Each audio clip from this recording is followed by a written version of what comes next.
Bonjour à tous, bonjour à toutes et bienvenue sur le podcast Libres et Heureux. Aujourd'hui, je voulais simplement vous prévenir que cette semaine et la semaine prochaine, je vais vous proposer 2 anciens épisodes du podcast. Je ne suis pas à Valence en ce moment, je vais travailler dans le Beaujolais dans mon ancien cabinet. C'est donc une petite parenthèse dans mon quotidien qui m'empêche de vous enregistrer bien de nouveaux épisodes dans les conditions habituelles. Mais je ne vous oublie pas pour autant, j'ai donc sélectionné 2 épisodes que j'avais envie de vous faire redécouvrir, et je reprendrai ensuite les nouveaux épisodes à partir du samedi 5 septembre. On commence aujourd'hui avec l'épisode le plus écouté depuis le début du podcast, et qui n'est autre que 4 concepts taoïstes qui vont changer votre vie. J'espère que cette rediffusion vous plaira, vous permettra peut-être de découvrir ou de redécouvrir un épisode qui a, semble-t-il, marqué les auditeurs du podcast. Je vous remercie pour votre compréhension et je vous souhaite une excellente journée. Si tu veux vivre autrement, transformer ton quotidien, apporter de la simplicité, de l'harmonie et de la sagesse dans ta vie, je te partage aujourd'hui 4 concepts taoïstes pour changer ta vie et pour te mettre en action. Si tu souhaites vivre une réelle révolution intérieure, eh bien voici 4 principes, 4 clés, 4 secrets, 4 astuces pour réinventer ton existence, pour mieux vivre et pour t'offrir une vie plus équilibrée. À tout de suite.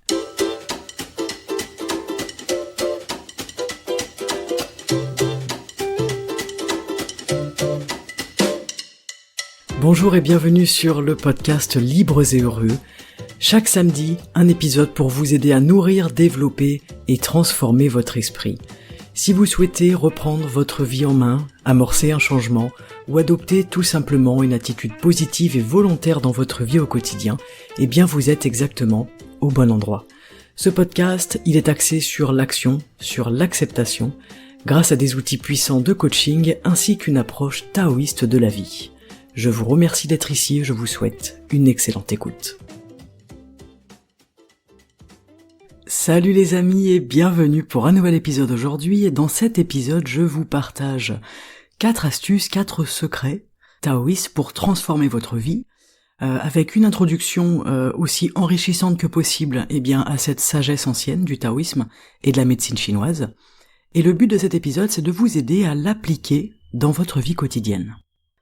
Et je vous prie de m'excuser par avance pour les bruits du vent qui soufflent en dehors de mon appartement. Voilà, j'ai bien fermé toutes mes fenêtres, mais je me suis rendu compte au montage de cet épisode qu'on entendait de temps en temps le vent souffler. J'ai tout fait pour limiter le bruitage, malheureusement. Il semblerait que le vent soit plus fort que moi et qu'il persiste. Je vous souhaite quand même une excellente écoute. Tout d'abord, qu'est-ce que le taoïsme et qu'est-ce que la médecine chinoise ? Alors aujourd'hui, direction la Chine ancienne, où 2 grandes sources de sagesse se sont développées. Le taoïsme et la médecine traditionnelle chinoise. Mais attention, pas besoin d'être un moine ou d'apprendre le mandarin pour en profiter. Aujourd'hui, je vais vous montrer comment ces philosophies ancestrales, elles peuvent nous aider à améliorer notre quotidien de façon simple et extrêmement efficace. On va commencer par le taoïsme. Je vais vous proposer d'imaginer un fleuve tranquille qui coule naturellement en suivant son propre chemin. C'est un fleuve qui coule sans effort. Eh bien, le taoïsme, c'est un petit peu ça. C'est une philosophie qui nous invite à trouver notre propre voie, à suivre le courant, si je puis dire, plutôt que de nager à contre-courant. Quel est le but ? Eh bien, c'est d'atteindre l'harmonie avec soi-même et avec le monde qui nous entoure. Le taoïsme, ce n'est pas un dogme, ce n'est pas une religion avec des règles strictes, c'est plutôt une manière de vivre, de voir la vie, de regarder la vie, où la simplicité, l'équilibre et le lâcher-prise sont les maîtres mots. La médecine chinoise, quant à elle, c'est une approche qui recherche également l'équilibre, mais cette fois-ci dans notre corps et dans notre énergie. Vous avez certainement déjà entendu parler des concepts comme le qi, l'énergie vitale, ou le fameux équilibre entre le yin et le yang. Eh bien, en médecine chinoise, on part du principe que tous nos maux, tous nos problèmes, qu'ils soient physiques ou mentaux, viennent d'un déséquilibre entre ces 2 forces. Alors quelle est la solution ? Eh bien, plutôt que de soigner juste nos symptômes, la médecine chinoise, elle cherche à rétablir cet équilibre à travers l'alimentation, les plantes, le massage par exemple, ou encore des pratiques comme l'acupuncture. Mais ne vous inquiétez pas, aujourd'hui on ne va pas parler d'aiguilles ou de plantes bizarres, on va découvrir ensemble des astuces qui sont simples, qui sont inspirées par ces traditions, et qu'on peut mettre en place dès aujourd'hui pour retrouver un petit peu plus d'harmonie dans notre corps, dans notre tête et dans notre vie. Alors préparez-vous à embarquer pour un voyage entre sagesse ancestrale et hacks modernes pour transformer votre quotidien tout en douceur. Le premier grand secret que j'aimerais vous partager aujourd'hui, c'est la pratique du Wu-Wei.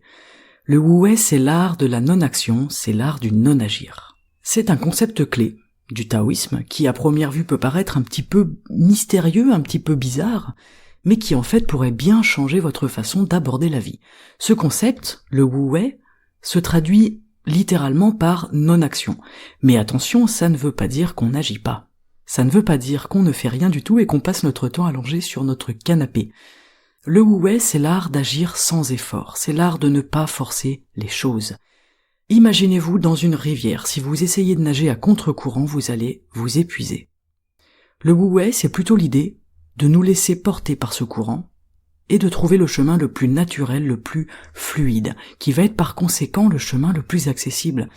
Ce n'est pas de la paresse, c'est une manière intelligente d'économiser votre énergie en agissant au bon moment et de la bonne manière, comme pourrait-on dire un surfeur qui attend la vague parfaite, la bonne vague, plutôt que se débattre dans tous les sens. Donc dans la vie de tous les jours, ça pourrait ressembler à quelque chose comme ça. Au lieu de me battre pour tout contrôler, j'observe, je m'adapte et je laisse les choses se dérouler naturellement. Par exemple, au travail, si un projet devient trop compliqué, trop stressant pour vous, peut-être que le Wu-Wei consisterait à s'arrêter, prendre du recul, attendre que les bonnes idées viennent à vous plutôt que de forcer les choses et de vous forcer à trouver une solution immédiate, c'est-à-dire d'aller à contre-courant. Et devinez quoi? Ce qui est passionnant, c'est que souvent quand on arrête de vouloir tout contrôler, les choses elles se mettent en place toutes seules. Les choses se mettent en place de façon fluide et de façon naturelle. Moi je vois ça comme si c'était un petit peu l'univers qui collaborait avec nous, et c'est ce qu'on retrouve dans le Wu-Wei, c'est apprendre à lâcher prise sur ce que je ne peux pas maîtriser, apprendre à lâcher prise sur ce que je ne peux pas contrôler, et agir de manière plus alignée avec ce qui m'entoure. Le Wu-Wei peut tout à fait s'appliquer aussi dans nos relations, et c'est très intéressant parce qu'il est particulièrement pertinent quand il s'agit des attentes que l'on place sur les autres. Dans le cadre des relations, le Wu-Wei va nous inviter à lâcher prise sur le contrôle, sur les attentes rigides que l'on a envers les autres. Et souvent, quand on a des attentes par rapport à quelqu'un, que ce soit un partenaire, un ami, un enfant ou un collègue, on peut se retrouver à vouloir influencer ou à vouloir modeler leur comportement pour que ces comportements correspondent à ce que nous on attend d'eux. C'est quoi le résultat? Le résultat, c'est que ça crée de la tension, ça crée de la frustration, tant pour soi que pour l'autre, surtout si l'autre personne ne répond pas à ses demandes et à ses attentes. Donc, appliquer le Wu-Wei dans nos relations, c'est accepter les gens tels qu'ils sont. Accepter les personnes telles qu'elles sont nées, sans chercher à les forcer, sans chercher à les changer ou à se conformer à une image idéale que nous on a dans notre conception et dans notre tête. Alors, encore une fois, petit disclaimer, ça ne veut pas dire qu'on doit tout accepter sans discernement, ça ne veut pas dire qu'on doit rester passif face à des comportements nuisibles par exemple. Mais il s'agit plutôt de réduire notre besoin de contrôle, et de laisser plus de place à la fluidité et à l'authenticité dans les interactions. Le Wu-Wei par rapport aux attentes, je trouve que c'est très intéressant. Ça nous invite à, premièrement, ne pas forcer les choses. Parfois, on s'accroche à l'idée que quelqu'un doit agir d'une certaine manière pour nous rendre heureux. Et là, on fait une grosse erreur. Le Wu-Wei nous apprend que plus je pousse une personne à changer, plus cette personne va résister. C'est toujours le principe de la pression. Plus je mets de la pression, plus ça résiste. Et en relâchant cette pression, je peux enfin laisser cette relation évoluer naturellement. Ce qui permet souvent à l'autre personne de mieux s'exprimer et finalement de se rapprocher de nous mais de façon plus authentique. Moins je force les choses chez l'autre et moins je force les choses dans ma vie et dans mes relations, plus je permets à l'autre en face de moi d'être authentique, d'être qui il est ou qui elle est, et du coup d'une certaine manière d'être plus proche de moi. Si vous regardez dans votre vie, je pense que vous avez plus tendance à aller vers des personnes, à vous ouvrir à des personnes avec qui vous pouvez être qui vous êtes. C'est un cadeau merveilleux d'instaurer le wu-wei dans nos relations, puisqu'on laisse la possibilité à l'autre personne d'être vraiment qui elle est. Le wu-wei dans les relations nous invite aussi à être dans l'acceptation, c'est-à-dire que plutôt que de lutter contre ce que la personne est ou n'est pas, le wu-wei nous invite à accepter ses qualités, à accepter ses défauts, tout en gardant notre propre équilibre. Ça ne veut pas dire renoncer à nos besoins, mais aborder la relation avec moins de rigidité, avec plus de fluidité et de flexibilité. Quand je suis dans le wu-wei, je suis dans l'acceptation. L'autre en face de moi a le droit d'être qui il est. Je l'accepte avec ses qualités, avec ses valeurs, mais aussi avec ses défauts, ses manquements, ses oublis et ses fautes. Ça nous amène à une troisième idée qui découle du wu-wei, eh bien c'est l'idée de lâcher prise. Je lâche prise sur l'idée de résultat. Beaucoup de relations souffrent des attentes qui sont liées à des résultats. C'est-à-dire, j'attends de l'autre qu'il m'aime de cette manière. J'attends de l'autre qu'il me prouve son attachement. C'est une erreur qu'on fait avec nos enfants, mais c'est aussi une erreur qu'on peut faire avec nos parents. Donc le wu-wei nous propose d'agir de manière naturelle, c'est-à-dire, il nous propose d'agir sans attendre un retour spécifique d'une personne. Quel est l'avantage ? L'avantage, c'est qu'en étant plus détaché des résultats, on laisse la relation s'épanouir à son rythme, avec authenticité, avec fluidité. Donc, en résumé, le wu-wei appliqué à nos relations, eh bien, c'est cultiver une approche qui est plus légère, qui est plus fluide, où on va apprendre à être présent pour l'autre sans toujours chercher à le diriger, à le contrôler, à le maîtriser. En réduisant nos attentes qui sont excessives, on va permettre à la relation de respirer. On va donner de l'espace, on va donner de la distance à l'autre. Quelle va être la conséquence ? Eh bien, l'autre en face va se sentir plus libre. Et ça, paradoxalement, ça crée un espace pour des interactions qui sont plus profondes, plus fluides et plus harmonieuses. C'est ça qui est drôle, c'est qu'avec le wu-wei, je te laisse de la place, je te laisse de l'espace, mais finalement, je suis en train de créer une proximité avec toi. Mais cette proximité, elle est saine. Elle ne découle pas d'attente, de pression et d'obligation. Donc le wu-wei nous invite à lâcher prise. Et ça peut réduire le stress, ça peut amener plus de fluidité dans nos vies, dans nos projets de vie, dans nos relations. Aujourd'hui, plutôt que de toujours nager à contre-courant, vous pouvez essayer de vous laisser porter par le flux de la vie, et vous verrez que vous avancerez avec beaucoup plus de facilité sur ce chemin-là. Voilà pour notre premier secret, le wu-wei, qui est un concept que je trouve passionnant et qui est extrêmement utile dans nos vies, et qui impacte nos vies d'une manière assez époustouflante. Deuxième secret que j'aimerais vous partager aujourd'hui, c'est celui de l'énergie vitale. C'est l'idée de cultiver votre chi pour un bien-être optimal. C'est un concept fascinant qui est au cœur de la médecine chinoise et au cœur de nombreuses pratiques asiatiques de bien-être. Ce concept, c'est le chi, ou l'énergie vitale. Mais avant que vous imaginiez quelque chose de mystique ou de très compliqué, laissez-moi vous expliquer simplement ce que c'est le chi. Le chi, c'est un petit peu comme un carburant qui alimente ce que vous êtes et ce que vous faites. C'est cette énergie qui va circuler dans votre corps et qui fait que vous vous sentez en forme, équilibré, ou parfois à l'inverse complètement épuisé et complètement perdu. Imaginez votre corps comme un téléphone portable. Quand votre batterie elle est pleine, vous vous sentez au top, prêt à conquérir la journée, à conquérir la vie, mais quand la batterie est faible, quand la batterie est à plat, eh bien tout devient plus difficile. On est fatigué, on est irritable, on peut être triste, nos émotions font des montagnes russes. Eh bien le chi, ça fonctionne un peu comme ça fonctionne un peu comme cette batterie. Quand le chi y circule bien dans le corps, on se sent en harmonie physiquement et mentalement. Mais quand notre chi il est bloqué, ou quand notre chi il stagne ou qu'il est déséquilibré, eh bien c'est là que les problèmes commencent. On va ressentir de la fatigue, du stress, des nœuds, des tensions. Et on peut même ressentir des douleurs physiques. Alors comment faire pour recharger cette batterie de chi ?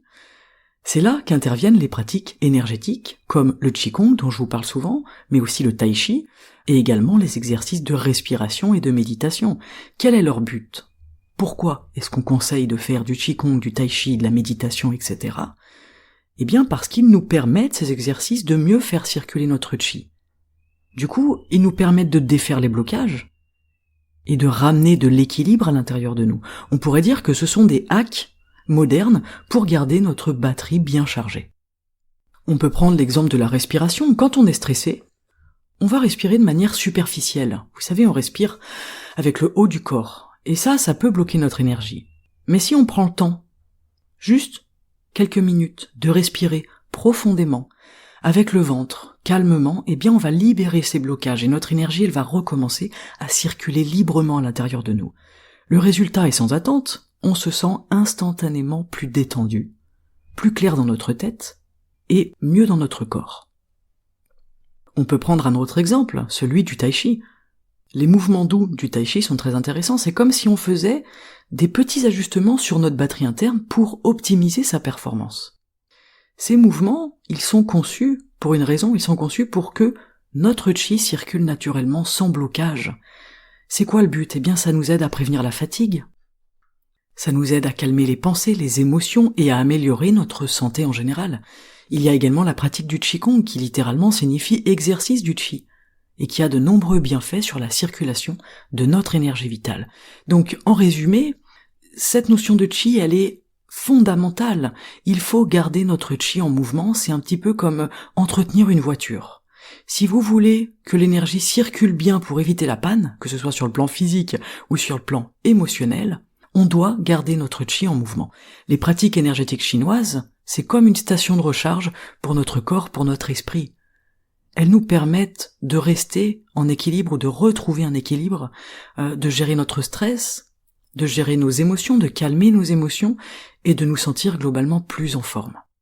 Cultiver votre énergie vitale, c'est primordial.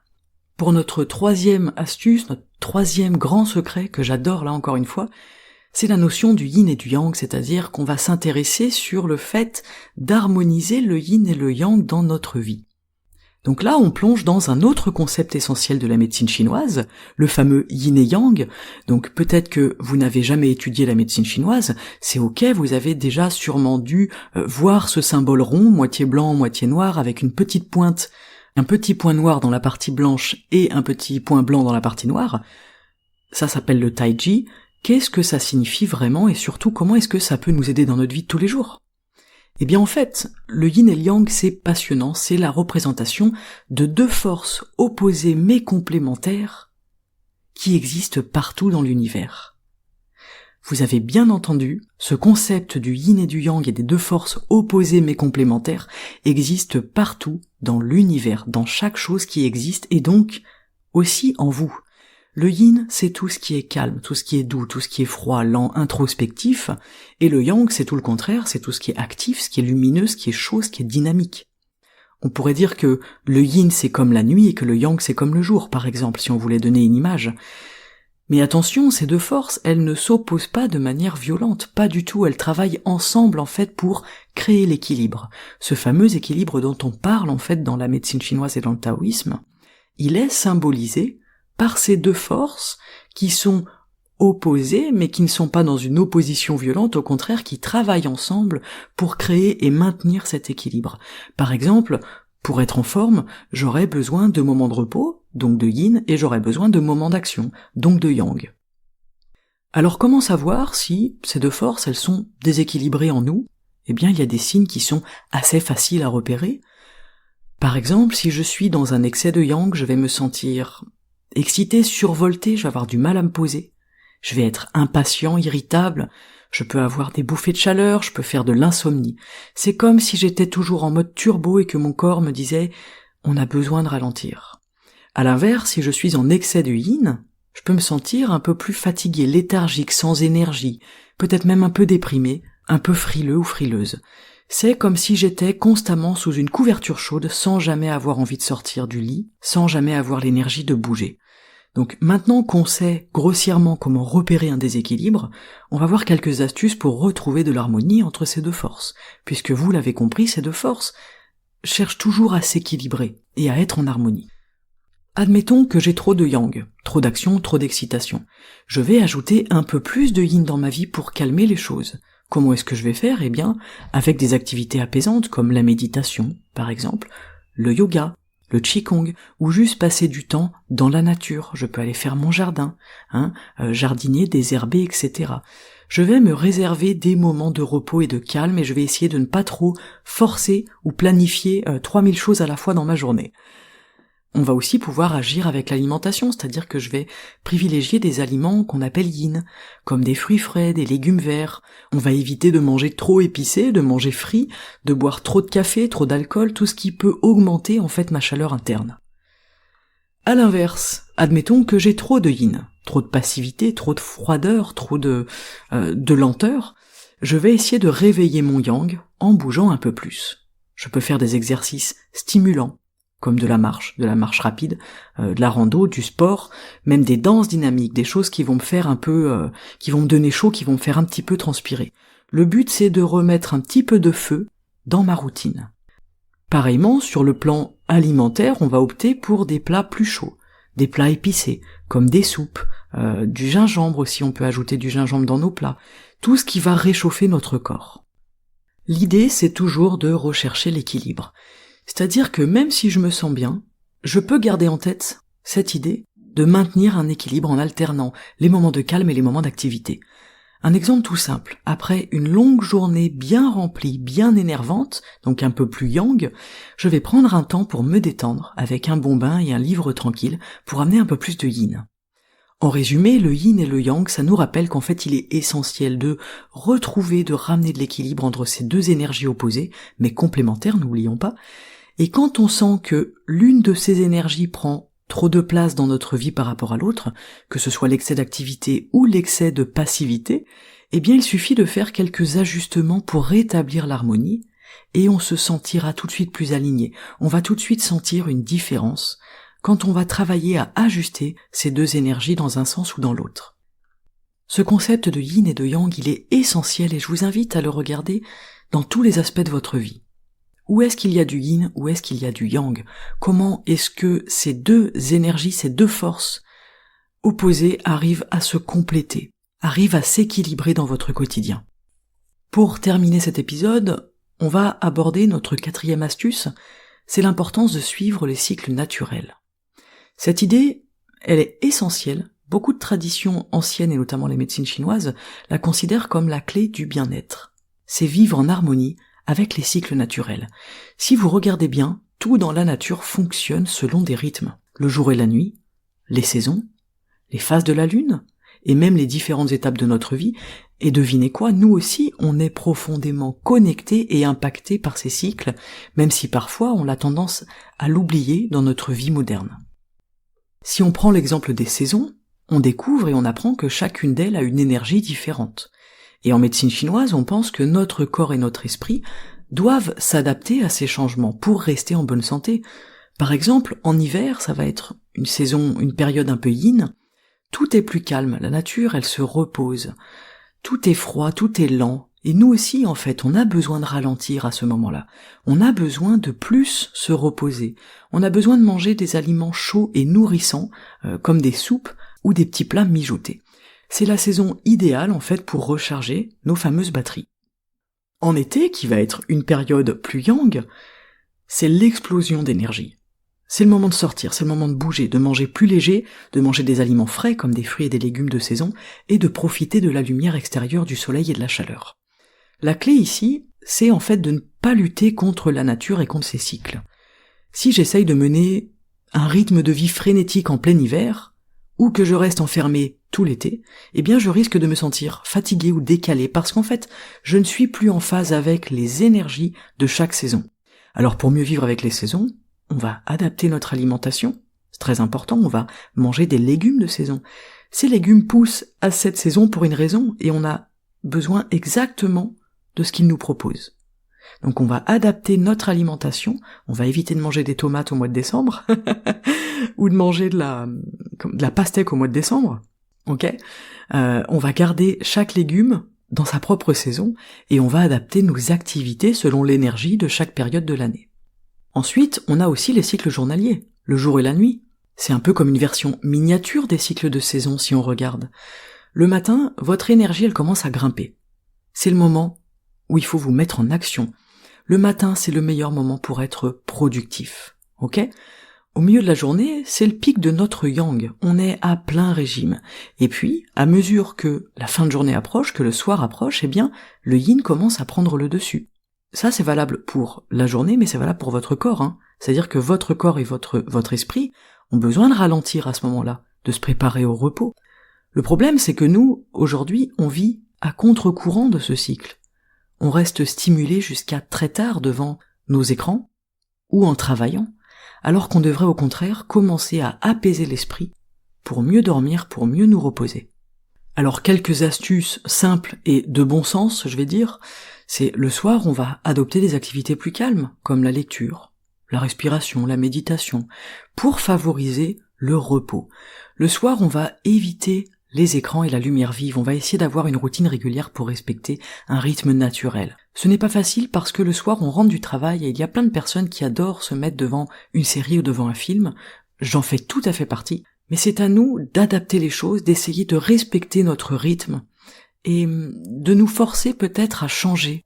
Si on voit notre journée selon ses cycles naturels et selon le yin et le yang, on comprend qu'en fait, les choses à faire on les fait le matin. Que tout ce qui nous demande de l'énergie, du courage, de la force, la détermination, on le fait le matin. L'après-midi et en fin de journée, on va doucement se rapprocher de l'apaisement, de la tranquillité, on va se relaxer. D'accord ? Et en ce qui concerne les âges de la vie, en fait c'est un peu pareil. Chaque étape de notre vie est associée à une certaine énergie. La jeunesse, elle va être plus yang, c'est le moment de l'action, de l'expérimentation, de l'enthousiasme. C'est le moment où on grandit, on a besoin de beaucoup d'énergie pour grandir. Tout le corps se met en place, tout l'organisme fonctionne à plein régime pour qu'on puisse grandir, évoluer, apprendre, bouger. Mais à mesure qu'on vieillit, on entre dans des phases qui vont être un peu plus yin. On est obligé de ralentir, de cultiver la sagesse, de prendre soin de nous différemment. Encore une fois, le défi, c'est de ne pas lutter contre ce cycle. C'est normal que nos besoins et nos énergies changent avec le temps, et c'est à nous d'accepter ça. Et c'est en acceptant de suivre ces cycles qu'on va mieux vivre chaque étape de notre vie. En médecine chinoise, on voit les étapes de la vie selon les saisons. On commence avec le printemps, qui est la saison de la naissance, ensuite on a l'été, qui est très yang, ensuite on a l'automne, période de maturation, et puis on a la fin de notre vie qui va correspondre à l'hiver, qui est très yin, où les choses vont ralentir, où on va apporter de la douceur, et où on va être invité à l'introspection, au retour sur soi et à cultiver une forme de sagesse. Il y a aussi un dernier cycle que j'aime bien, c'est le cycle lunaire. Alors on n'en parle pas beaucoup dans notre quotidien, mais la lune, elle influence aussi notre énergie. Vous avez peut-être déjà remarqué ça, vous vous êtes peut-être déjà senti plus actif, plus créatif pendant la pleine lune par exemple. Pourquoi ? Parce que le yang est à son maximum à ce moment-là, et on est peut-être plus introspectif pendant la nouvelle lune qui est yin. C'est intéressant de voir comment on se ressent à ce moment-là, comment on se sent, et est-ce que on ressent ces fluctuations ? C'est intéressant de les observer pour mieux planifier aussi nos moments de repos, nos moments d'activité, etc. Toutes ces choses-là, toutes ces histoires de cycles, notamment celui de la lune, je ne vais pas en parler pendant 30 minutes, mais si ça vous intéresse, allez faire vos petites recherches. C'est assez passionnant, ça rend curieux. Voilà pour ces quelques cycles. Maintenant, comment est-ce qu'on peut mieux vivre en phase avec ces cycles naturels ? Eh bien, voici quelques exemples d'adaptation, de suggestions qu'on peut mettre en place dans notre vie. On va d'abord adapter notre alimentation aux saisons, je vous en ai parlé. Manger des aliments chauds et nourrissants en hiver, plus légers et plus frais en été par exemple, et on va privilégier des produits locaux et de saison pour rester en phase avec notre environnement. C'est très très très très important. On va aussi suivre notre rythme journalier, c'est-à-dire qu'on va écouter notre corps. Je vais être actif quand mon énergie est à son pic, et je vais me permettre de ralentir le soir, de me recentrer le soir pour me reconnecter au cycle du jour et de la nuit. Ça peut paraître idiot, mais dormir la nuit c'est important. La nuit c'est fait pour ça, c'est fait pour vous reposer. La troisième chose, c'est d'accepter les changements dans la vie, c'est-à-dire que tous ces cycles nous forcent à changer constamment et à nous adapter à ça. Que ce soit en vieillissant, ou que ce soit en traversant des périodes de transformation. On a, je pense, pour mission d'accepter que chaque étape de la vie a son propre rythme et a ses propres besoins. Et on peut parler d'âge, mais on peut aussi parler dans une simple journée, ou dans une simple année. C'est à nous d'accepter que chaque saison est ce qu'elle est son propre rythme et quels sont ses propres besoins par rapport à nous. C'est à nous de nous adapter au cycle de la vie. Les cycles de la vie ne changeront jamais. Ils sont comme ça, ils ne changeront pas pour nous. C'est à nous d'accepter ces changements dans notre vie, qu'ils soient à l'échelle d'une journée, d'une semaine, d'un mois, d'une année, ou qu'ils soient à l'échelle de toute notre vie. Si aujourd'hui j'ai du mal à accepter le fait que je vieillisse, c'est à moi d'accepter le fait que je vieillis, puisque j'ai vécu les saisons et je suis en train peut-être de rentrer dans ma saison d'hiver. Eh bien je vais accepter ces changements, accepter qu'aujourd'hui ma vie elle a tel rythme, et que j'ai d'autres besoins. Et le 4e point, eh bien, ça va être de vous accorder des moments de repos et de régénération. La nature, en hiver, elle se repose, eh bien, vous aussi, vous devez prendre des moments de pause pour recharger votre énergie physique et recharger votre énergie mentale. Si je suis les rythmes de la vie, j'intègre forcément des moments de repos et de régénération dans mon corps et dans mon esprit. C'est pour ça que je vous parlais du sommeil. Je vois beaucoup de personnes qui viennent au cabinet qui ne se sentent pas bien, forcément quand on vient c'est qu'on a une demande, et en général, tout s'arrête à partir du moment où on parle du sommeil. Est-ce que vous dormez bien? Non, je dors pas, je fais de l'insomnie, je cogite, je me couche extrêmement tard. Ou je me réveille très tard, il y a des personnes qui se couchent à 3h du matin et qui se réveillent à midi. On se rend bien compte, si on suit les cycles de la vie comme ça et l'importance de ces cycles, que on n'est pas censé dormir jusqu'à midi. Puisque je suis en train de passer à côté de toute cette énergie yang du matin qui est aussi à mon service. Les temps de repos et de régénération, ils sont essentiels, mais pensez bien que la nature se repose en hiver. La nature, elle se repose quand on est dans des périodes yin. Ce qui correspond, de façon journalière, ce qui va correspondre à la nuit. Je me repose la nuit. Si vous vous sentez fatigué, que vous avez du mal justement à vous reposer, à trouver cette régénération, commencez par regarder votre sommeil. À quelle heure est-ce que je me couche? À quelle heure est-ce que je me réveille? Combien de temps je dors la nuit? Est-ce que je dors assez? Est-ce que je dors bien? Et s'il y a de l'insomnie ou que vous cogitez la nuit, eh bien vous comprenez maintenant que peut-être c'est le yin et le yang qu'il faut revoir, qu'il faut rééquilibrer. C'est-à-dire que la nuit, l'activité mentale, elle est censée être au repos. Si je suis trop excité, si j'ai trop de yang, trop de chaleur interne, je vais faire des cauchemars, je vais avoir des sommeils agités, je vais faire de l'insomnie, et je vais beaucoup penser la nuit. Donc là, on a toujours une solution. Une fois que j'ai compris d'où vient le déséquilibre, je vais trouver une façon de m'adapter, d'accepter ça, de m'adapter, pour retrouver une forme d'équilibre, ramener de l'équilibre dans ce yin et dans ce yang. Toutes ces choses-là, elles peuvent paraître d'une simplicité enfantine, mais en fait c'est la base de notre système, c'est la base de comment est-ce qu'on fonctionne. On fonctionne en rapport avec ces cycles et en rapport avec cet équilibre yin et yang à l'intérieur de nous.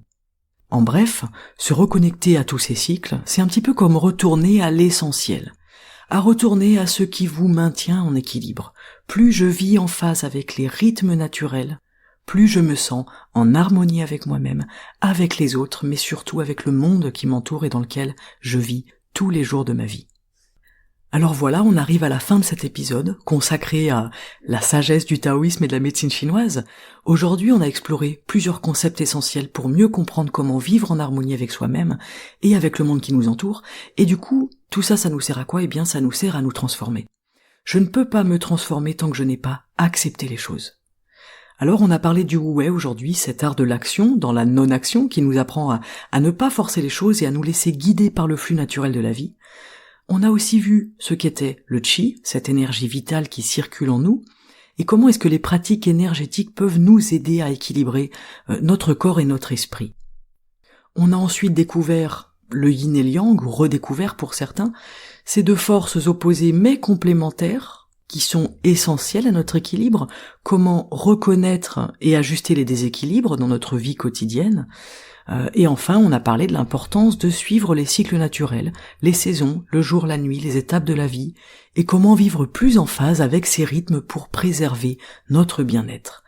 J'espère que ces idées et ces partages aujourd'hui vous auront inspiré, j'espère peut-être que vous allez expérimenter quelques-uns de ces principes dans votre propre vie, en vous reconnectant à la nature, par exemple, en écoutant davantage votre corps, pour trouver cet équilibre qui nous fait souvent défaut dans nos vies modernes aujourd'hui. En tout cas, si cet épisode vous a plu et que vous pensez qu'il peut être utile à d'autres personnes, je vous invite à le partager avec vos proches, vos amis, votre famille ou même un collègue qui pourra avoir besoin d'un peu plus de sérénité et d'équilibre dans sa vie. N'hésitez pas non plus à laisser un commentaire ou une note sur votre plateforme d'écoute préférée, ça m'encourage énormément et ça aide le podcast à se faire connaître. J'en profite pour remercier Catherine, Edith, Fabienne, Pierre, Emmanuel, Tip Top G7, Fatima, Metaluna, Hélène et Baoang3214 pour vos retours, pour vos commentaires sur le podcast. C'est vraiment adorable, je vous remercie. Je fais aussi une petite dédicace à Stéphaneur8656, je ne sais pas trop comment on prononce ton nom, je suis désolé. Tu souhaitais un point de vue taoïste, et bien j'espère que cet épisode t'aura plu. Bien sûr, si vous avez des questions, des idées ou des expériences à partager, je serai ravi de les lire et d'échanger avec vous. N'hésitez pas à me rejoindre sur les réseaux sociaux, sous le nom Margot Bussière, ou à m'envoyer un message. Je suis toujours disponible pour vous répondre, je suis toujours curieuse de savoir comment vous appliquez ces concepts dans votre quotidien, et tout ce que vous en pensez, et tout ce que vous pouvez en partager. Tous les liens pour me retrouver de partout, tous les liens utiles sont dans la description de l'épisode, à votre disposition. Merci encore de m'avoir écouté aujourd'hui, j'espère que cet épisode vous a plu, et je vous dis à très bientôt pour un prochain épisode. Ciao.